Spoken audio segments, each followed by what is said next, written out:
Choking is also big lot of parents. నేను అప్పుడప్పుడు YouTube వీడియోస్లో అట్లా చూస్తుంటాను. అక్కడ ఈ సీసీటీవీ కెమెరాస్లో సడన్గా పిల్లలు చోక్ అవుట్ ఉంది, చుట్టుపక్కల ఉన్న వాళ్ళందరూ కంగారు పడి.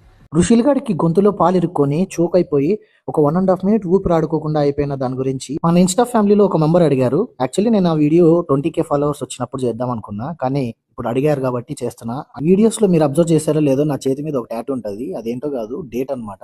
మన గుండుగాడు ఇంచుమించు యమధర్మరాజు కాళ్ళ దగ్గర పోయి ఆశీర్వాదం తీసుకుని వెనక్కి వచ్చేసిన రోజు అది. సో ఏం జరిగిందంటే, పాలు తాగుతూ తాగుతూ గొంతులు ఇరుక్కొని సడన్ గా ఊపిరి పీల్చుకోవడం ఆపేశాడు అనమాట.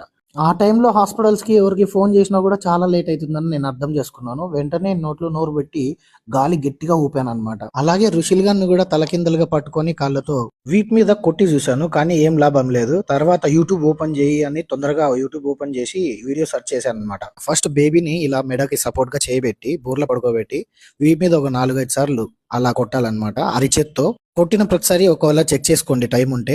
ఒకవేళ ఆ ఇరుక్కున్నది ఇంకా బయటకు రాలేదు అంటే మళ్ళా రిటర్న్ తిప్పేసి ఆ చెస్ట్ మీద అలాగా 2 వేలతో ప్రెస్ చేయండి ఒక 3-4 టైమ్స్. ఇలా ఈ 2 స్టెప్స్ ని ఇరుక్కున్న పదార్థం బయటకు వచ్చేంత వరకు రిపీట్ చేస్తూ ఉండాలన్నమాట. సో నేను ఈ ప్రొసీజర్ ఫాలో అవగానే గొంతులో ఇరుక్కున్న పాలు బయటకు కక్కేశాడనమాట రుషిల్ గాడు. దీని గురించి ఇంకా చాలా మాట్లాడాలని ఉంది, కానీ 1.5 minute లో ఇన్స్టా రీల్లో అన్ని మాట్లాడాలంటే కుదరదు.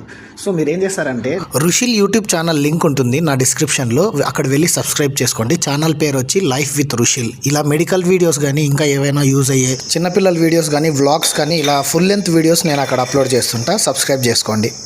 Single most important cause for accidental death is choking.